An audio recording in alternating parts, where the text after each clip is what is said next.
Tes terbaik untuk menentukan berapa lama Anda akan hidup.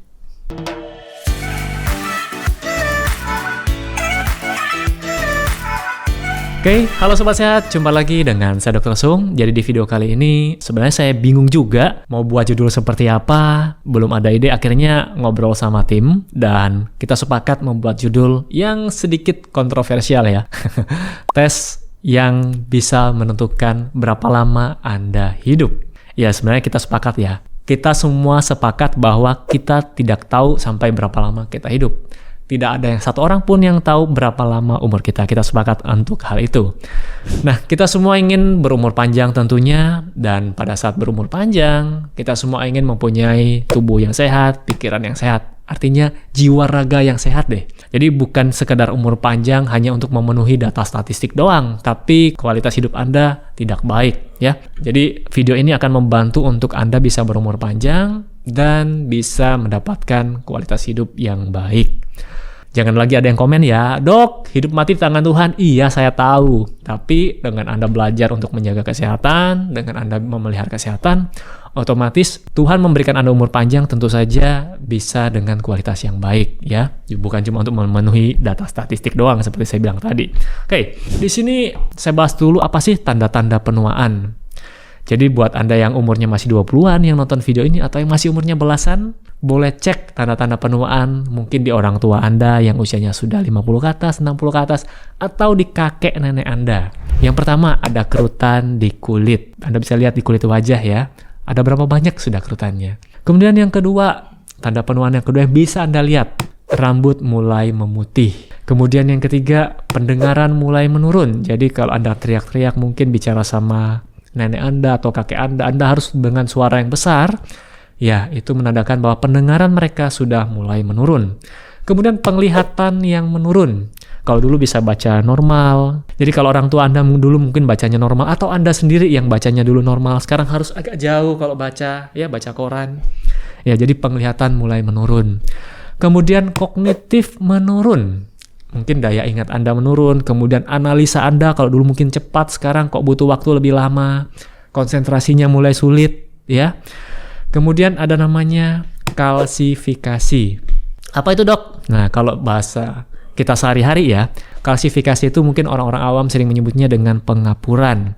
Jadi pengapuran ini bisa terjadi seperti di arteri, di pembuluh darah kita, di aorta, di jantung, kemudian di sendi-sendi, di tulang belakang, terutama di L45 ya, apalagi kita yang terlalu banyak duduk, kelebihan berat badan, kemudian di lutut, itu juga bisa terjadi pengapuran. Nah, kalsifikasi ini akan meningkat seiring bertambahnya usia. Dan mungkin ini bisa dijadikan tolok ukur atau acuan. Nah, berapa lama lagi nih kita akan hidup? Sudah berapa banyak kalsifikasi di tubuh kita? Kemudian yang ketujuh, tubuh kita akan menjadi lebih pendek. Buat Anda yang sudah berusia lanjut sekarang, mungkin dulu ukur tinggi badannya misalnya 170 cm. Sekarang kok turun 3 cm, turun 4 cm. Jadi di bagian tulang belakang ya, kita punya namanya discus intervertebralaris atau kita sebut dengan bantalan. Ketika bantalan ini menipis, tentu saja tubuh kita akan lebih pendek. Kemudian yang dulunya tegap, kemudian mulai membongkok. Nah, ini juga akan membuat Anda terlihat lebih pendek. Lalu, tanda-tanda yang ke-8, pengeroposan tulang. Nah, ini mungkin tidak bisa dilihat secara kasat mata, tetapi Anda bisa memeriksa ya ketika di ronsen. Di situ bisa terlihat di sana ada pengeroposan tulang atau tidak. Nah, pengeroposan tulang juga ini bisa membuat Anda menjadi lebih pendek. Kemudian yang ke-9, Anda sering terjatuh ya. Jadi Anda akan lebih sering terjatuh dari yang seharusnya. Jadi sedikit-sedikit di kamar mandi jatuh. Mungkin bisa disebabkan karena kehilangan keseimbangan ya.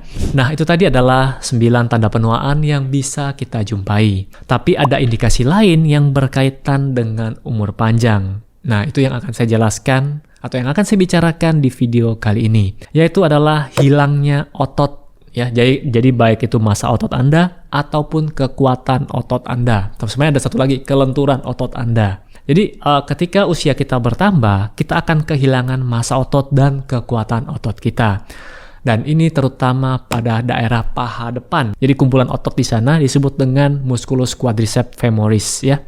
Jadi kumpulan otot di paha depan. So, ini banyak sekali terjadi pada wanita ya. Jadi kalau mungkin di kota-kota besar Anda sering lihat, ya maaf ya, jadi banyak wanita yang menggunakan celana yang agak pendek, nah itu bisa kelihatan. Jadi ketika sudah berumur, di situ akan terlihat seperti selulit. Nah, sebenarnya itu adalah otot yang mulai mengecil atau mulai atrofi. Nah, kita sebut dengan sarkopenia, ya. Nah, bagaimana cara taunya apakah otot saya ini sudah mengecil? Bagaimana cara mengetes kekuatan otot saya ini? Atau bagaimana cara mengetahui apakah saya ini sudah sarkopenia atau saya mengalami sarkopenia atau tidak? Sebenarnya cara yang mungkin yang akurat, Anda bisa cek ke dokter. Dokter akan memberikan pemeriksaan MRI untuk mengetahui secara pasti. Tapi di sini saya akan bagikan cara yang bisa Anda lakukan di rumah, tes di rumah. Jadi silahkan Anda duduk di kursi.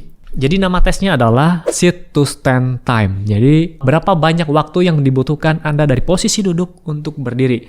So kita tes ya. Jadi Anda sekarang yang sedang nonton video saya dalam posisi duduk, sekarang coba letakkan HP Anda dan Anda berdiri. Berapa banyak waktu yang dibutuhkan untuk berdiri? Apakah Anda langsung bisa berdiri? Atau Anda harus menggoyangkan tubuh Anda dulu, pegang meja, baru Anda bangun? Kalau seperti itu berarti otot Anda mulai mengalami kelemahan. Jadi tidak seperti yang waktu Anda masih muda bisa langsung berdiri mungkin. Nah, tes yang kedua yang bisa Anda lakukan adalah silakan Anda duduk di lantai. Anda bisa lihat gambarnya di sini. Kemudian Anda bangun berdiri. Apakah Anda bisa langsung bangun berdiri atau Anda harus memiringkan badan Anda dulu, ya. Kemudian dengan bantuan tangan Anda berdiri pelan-pelan. Jadi Anda bisa lakukan dua tes ini untuk mengetahui kekuatan dari otot paha Anda, terutama paha depan, quadricep ya. Kemudian tes yang berikutnya, tes yang kedua nih untuk mengecek kekuatan, yaitu adalah hand grip strength. Jadi kekuatan cengkraman tangan Anda. So, Anda bisa menggunakan alat seperti ini.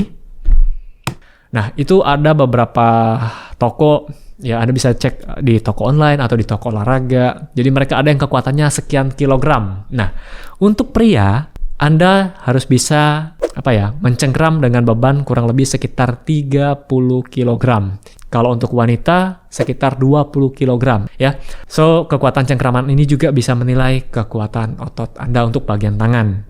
So, habis melakukan tes ini silakan komen di bawah apakah Anda lulus, apakah rapot Anda merah. Kalau rapot merah itu, ya saya tidak bisa bangun langsung berdiri dok, karena paha saya tidak kuat misalnya, atau harus pakai tangan. Atau dengan menggenggam, ternyata tidak kuat. Ya, so di sini saya akan memberikan tipsnya, apa yang bisa Anda lakukan untuk memperkuat otot Anda, untuk menambah massa otot, dan apalagi Anda yang sudah mengalami sarkopenia. Yang pertama, jadi di antara semua tips yang saya akan berikan, yang pertama adalah state of mind tentunya ya.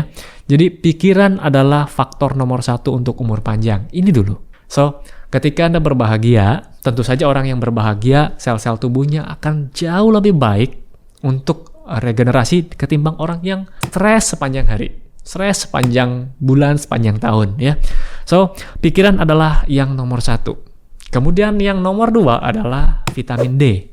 Nah, kalau kita bicara vitamin D dulu pada saat pandemi ya, mungkin di pertengahan pandemi banyak sekali heboh, banyak sekali berita-berita tentang manfaat vitamin D akhirnya digaungkan. Nah, vitamin D ini Anda bisa dapatkan di sinar matahari ya. Kalau saya sarankan sih sekitar angkanya sekitar 50 sampai 80 ya. Kalau Anda periksa lab, silakan dicek. Nah, ini juga penting buat Anda yang menggunakan pakaian tertutup. Jadi saya bukan mau menyinggung salah satu pakaian agama tertentu, tidak. Jadi ini untuk buat kebaikan Anda juga. Jadi ketika Anda yang menggunakan pakaian yang tertutup, dari pagi Anda bangun tidur, mandi, kemudian gunakan pakaian tertutup, sampai malam hari, sampai sore hari, matahari terbenam, coba diperhatikan vitamin D Anda. Nah, biasanya coba cek dulu deh setahun sekali untuk level vitamin D Anda. Kenapa? Karena vitamin D ini penting untuk pertama, kesehatan otot Anda ya, yang berkaitan dengan video ini. Kemudian kesehatan tulang Anda, tulang yang kuat, otot yang kuat membutuhkan vitamin D. Kemudian dengan sistem imun Anda ya. Kemudian vitamin D juga berfungsi sebagai anti cancer ya. Kita lanjut ke yang ketiga. Yang ketiga adalah resistant training. So, bergeraklah, berolahragalah. Jadi ini semua merupakan salah satu terapi untuk Anda yang ingin berumur panjang. Ketika kita bergerak, ketika kita berolahraga, bukan hanya otot rangka saja yang terlatih, tapi otot-otot di dalam tubuh kita. So, pencernaan itu juga terdiri dari otot-otot ya. Otot di usus, kemudian otot di jantung, itu semua juga akan ikut bergerak. Ya. So, lakukan workout atau latihan yang melibatkan seluruh tubuh. Dan kalau bisa saya sarankan latihan di outdoor lebih baik karena Anda mendapatkan udara yang lebih segar dan mendapatkan sinar matahari. Oke, kemudian yang keempat. Kalau kita tadi sudah bicara tentang olahraga, tentang pikiran, yang keempat adalah makanan. Ya, makanan yang saya anjurkan adalah makanan yang nutrients dense food, bukan kalori dense food. Beda dong. Makanan tinggi kalori belum tentu makanan tinggi nutrisi. Ya, ingat semakin kita bertambah usia, kita tidak membutuhkan banyak sekali kalori. Kita tidak membutuhkan banyak karbohidrat. So, yang dulunya masih muda Anda kalau makan nasi 2 piring, 2 piring setengah, 3 piring sampai menggunung, ketika sudah berusia kurangi karbohidratnya. Percayalah, tubuh kita tidak membutuhkan karbohidrat sebanyak itu lagi. Yang Anda butuhkan adalah nutrisi. Perbanyak sayuran Anda, ya. Jadi vitamin, mineral, kemudian ada fitokimia atau fitonutrisi itu dari sayur-sayuran dan dari buah-buahan. Itu yang diperbanyak sayuran. Jadi berkaitan erat ya, makanan yang kaya nutrisi dengan umur panjang. Saya kasih satu contoh. Contohnya gini. Ketika Anda kekurangan salah satu vitamin B kompleks, salah satu saja, B9 atau kita sebut dengan folic acid ya. Nah, atau folat. Jadi ini biasanya diberikan untuk ibu hamil supaya anaknya lahir dengan baik, tidak cacat ya. Asam folat ini penting sekali untuk pembuatan atau regenerasi DNA yang baru. Ketika Anda kekurangan vitamin B9 ini atau folat ini seperti Anda terkena radiasi. So, sel Anda tidak bisa memperbaharui diri untuk membuat DNA membutuhkan vitamin B9 ini atau asam folat ini. Jadi sama saja itu dengan mempersingkat hidup kita ya. Ketika kita kekurangan salah satu nutrisi tersebut, itu baru satu nutrisi. Masih banyak nutrisi yang lainnya. Oke, kemudian yang kelima. Yang kelima yang bisa Anda lakukan adalah fasting atau berpuasa. So, ya, banyak agama mengajarkan kita untuk berpuasa. Jadi bukan salahnya satu agama, tapi hampir semua agama mengajarkan kita untuk berpuasa. Cuman dengan bahasa yang berbeda tentunya. Nah, di sini berpuasa yang bisa Anda lakukan misalnya intermittent fasting, kemudian OMAD ya, 1 meal a day. Nah, itu Anda bisa lakukan. Dan kalau Anda yang tidak pernah berpuasa sebelumnya, Anda bisa lakukan secara bertahap. Jadi jangan langsung jam makan Anda cuman sekali makan 2 jam gitu. Ya, jadi bertahap. Apalagi Anda yang mempunyai masalah dengan penyakit sistem pencernaan tentunya. Nah, berpuasa ini juga akan merangsang tubuh kita untuk meningkatkan growth hormone. Ya, so dengan meningkatnya growth hormone, ini akan meningkatkan autofagi yang berperan untuk mendaur ulang protein-protein kita yang sudah tua. Oke, kemudian yang keenam. Yang keenam adalah keep cortisol low. Jadi, jagalah agar kortisol di tubuh kita tetap rendah. Caranya gimana? Manajemen stres Anda. Sebenarnya kortisol ini dibutuhkan dalam jumlah yang normal, tapi ketika kortisol ini terlalu tinggi, kortisol dari mana sih? Ketika kita stresnya berkepanjangan. Nah, ketika kortisol ini terlalu tinggi, kortisol ini dapat merusak otot, terutama otot paha Anda dan otot di pantat, di bokong Anda ya. Lanjut yang ketujuh. Yang terakhir nih ya, saya akan bahas pada kesempatan kali ini. Konsumsi protein yang cukup dan berkualitas. Ya, ini juga sudah pernah saya bahas dan kayaknya lebih dari satu video tentang protein ya. Rekan saya Dr. Hans juga sudah pernah bahas tentang protein. Jadi protein yang saya sarankan adalah protein yang berkualitas dan cukup. Ya, dosisnya sekitar 0,8 sampai 1 gram per kilogram berat badan. Tentu saja tiap orang akan berbeda. Jadi jangan dipukul rata tiap orang nih. Ya, dan protein juga penting sekali buat Anda yang sudah menderita sarkopenia. Ya, kita harus mengganti bahan bakunya untuk membentuk otot yang baru. Oke, semoga informasi singkat ini bisa bermanfaat buat Anda semua. Mungkin tidak singkat ya, ini agak panjang video kali ini. Semoga Anda bisa mencernanya dengan baik dan bisa Anda jalankan. Oke, sampai jumpa di video saya selanjutnya. Salam hebat luar biasa. Tes yang bisa menentukan berapa lama Anda hidup.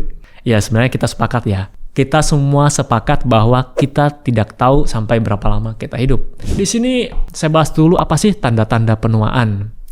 Jadi buat Anda yang umurnya masih 20-an yang nonton video ini atau yang masih umurnya belasan, boleh cek tanda-tanda penuaan mungkin di orang tua Anda yang usianya sudah 50 ke atas, 60 ke atas, atau di kakek nenek Anda. Yang pertama, ada kerutan di kulit. Anda bisa lihat di kulit wajah ya. Ada berapa banyak sudah kerutannya. Tanda penuaan yang kedua yang bisa Anda lihat, rambut mulai memutih. Kemudian yang ketiga, pendengaran mulai menurun. Jadi kalau Anda teriak-teriak mungkin bicara sama nenek Anda atau kakek Anda harus dengan suara yang besar. Ya, itu menandakan bahwa pendengaran mereka sudah mulai menurun. Kemudian ada namanya